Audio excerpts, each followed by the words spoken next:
It's so rainy here in the fridge because the cold water helps it as well. Right now it's sitting at about 12 and a half. Right, we're here at the Big Show Beach Club. Clean out their water, put fresh water in. Hi, welcome back to Side 9 Homestead. So today we are going to be smoking some pork ribs. Actually, I think they're St. Louis style ribs. Using our Weber Kettle. This is what we have, and we're just trying to learn how to use it, and we've done this several times and it's turned out great every time. So the method that we're using is called the snake method, and you can see how the coals are kind of lined up, and they kind of go about 3/4 almost of the way around 2 rows, and then we're going to put 1 row on top, so they'll all be lined up. And then we have some wood chunks that we will put on there as well. So that's where you'll get that smoky flavor. Now doing the snake method, you get about 3 to 4 hours of really good cook time. So with this, once you have everything lined up, then we're gonna light a little bit of charcoal. I'll show you that. And then the premise is you dump it on one end and the flames snake their way around and it just slowly burns everything. I'm just going to finish this top row here. So the wood that we're using today is hickory wood. We've used this a couple times and I really like the flavor. So when you're smoking something, it generally takes the smoke flavor, so they say, earlier on in the cook. So I'm going to kind of strategically place these around the snake. So this is where I'm going to end up dumping the coals, so I want to have a bigger piece of wood there and kind of keep these a little bit closer together in the beginning.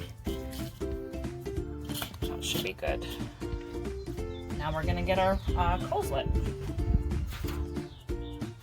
I put a tin in here. It helps to be able to give a place that I can light the coals as well as catch any drips from the ribs as they cook. I have these 2 little fire starters. These are great. They light right up.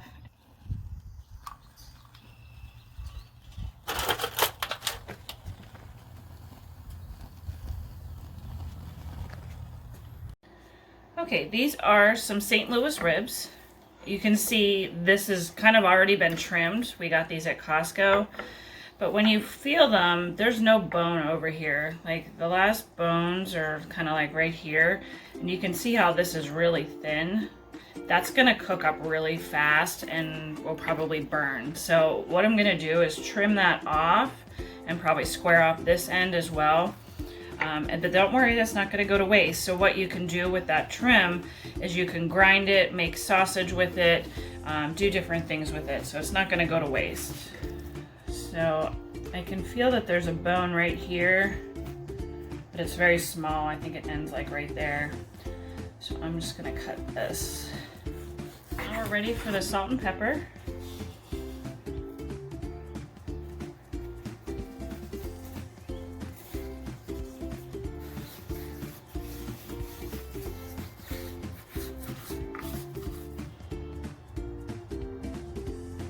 Alright, don't forget the sides, kids.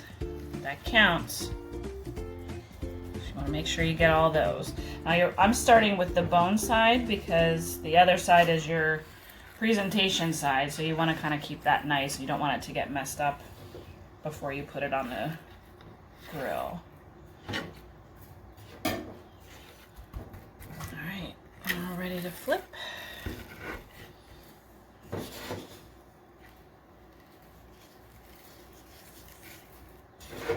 You'd be surprised at how much flavor just salt and pepper adds to these. We just tried it that way before and loved it. You can always use any other ribs or any other spice rubs that you like, but we really enjoyed it like this. Okay, so the coals have all turned white. You can see them in there, so they're all ashed over, so they're ready to go. Now, some of the chimneys you have to turn and dump. This one we got because we like that you could just open it. I'm actually gonna move this one. Dump these out. So ours just has a little lever that we press. And it opens. all I wanted to do now was just move some of the coals over because I want to make sure that the lit hot coals are touching the unlit coals in the wood, because that's how it's going to start the snake process. So just trying to get them all kind of piled up a little more neat. All right, so they've been resting, so you can see the salt's they look a little bit different because the salt draws that moisture out of them. They are ready to go on the grill. So we're gonna take them out and put them on. All right, so I wanted to talk a little bit about the Weber kettle that we have and kind of some of the modifications that we did or why we are doing what we're doing. So this is the temperature gauge that comes with it. So you can see it's a little over 300, almost 350 up there. Now this is over the fire. If you recall, that's where I dumped the hot coals. Swing over to the other side, we added another thermostat over here. And you can see that that one's registering a little over 200. So there's a big difference between the fire side and the non-fire side. So if you're indirect cooking, this is what you need to do. Now we have the vents on the top wide open, and the purpose of that is so you have your fire over here, and then the air will suck the smoke over the food. So that's how you get that smoky flavor. So I think this is just about ready. So we're gonna put our ribs on.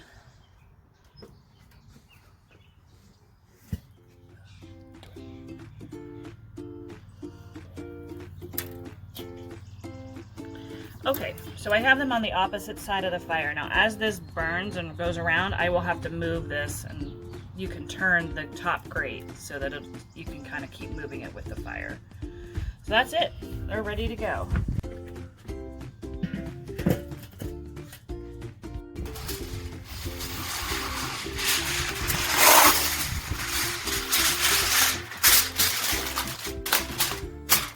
Okay, we're just about ready to take off the ribs from the grill for the last step. So what we're gonna do is have this piece of foil. I have some brown sugar here. We're gonna put some of that down. All right, it's a little windy.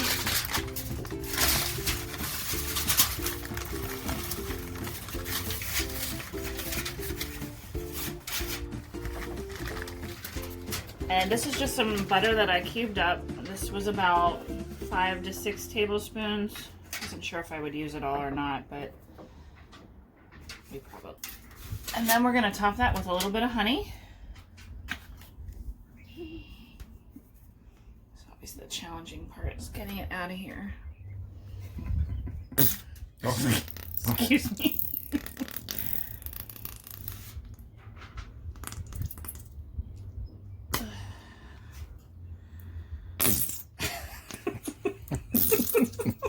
Chatty.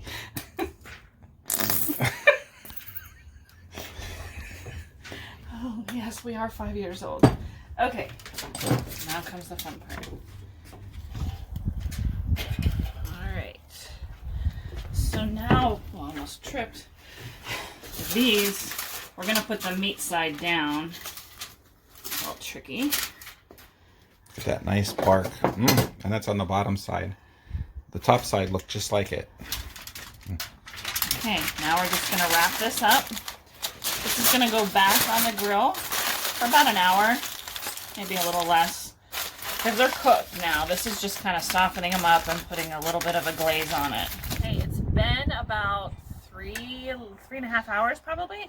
I was not good this time and I did not write down my times, but it's been about that time. So this has held its temperature very well, which is really good because it kind of got cool. It was warm this morning, but it cooled off and there's a lot of wind. So I'm pleased with that. Come on. Come on, I'm dying to see what it looks like. Oh, look at the pullback on the bones. That's good bones. Oh, that smells amazing. Oh, does that smell amazing. All right, wrap it up quick before you miss a bone. So how long do we have to wait? So, oh, I was like, look at my hand. It was really good. I'm going to say about an hour we should wait because they're so It's got to hot. rest. It has to rest. It has to take a nap. Had a rough day. Now this is, I wish I had something else to throw on there. All right, this is the moment we've all been waiting for all day. Oh, Holy cannoli. Oh my gosh, that smells so good. Now I'm a little... Hopefully we can lift these up without the bones falling out. I'm going to put it this way so I can cut them. Wait, let's see the other side first, Miss Jojo. Okay. Let's see. Oh, look at the glaze. Look at the bark. Wow, did that come out nice? All right. I'm going to cut them from the back side.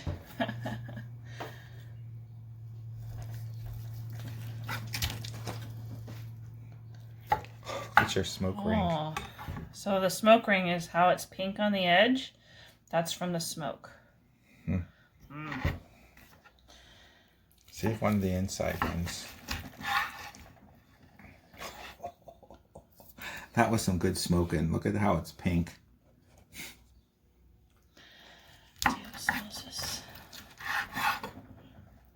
Wow. See, adding those wood blocks, they put a wonderful smoke ring on your on the meat, on these ribs.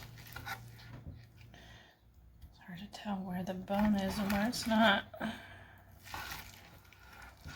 All right, see if you can pull, see how moist they are. All right. Can you pull that bone right out? Oh, I could. wow, look at that. What about the juice method? Can you squeeze it? Oh, look at how tender that is. Wow. Not too shabby. Not at all. All right, good job, Miss Jody.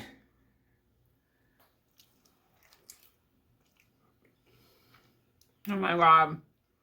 That's so good. Holy cannoli. You have to try these. Ugh. Oh, look at that. Oh my god. All right. Well, Jody's got her mouth full. Thanks for watching.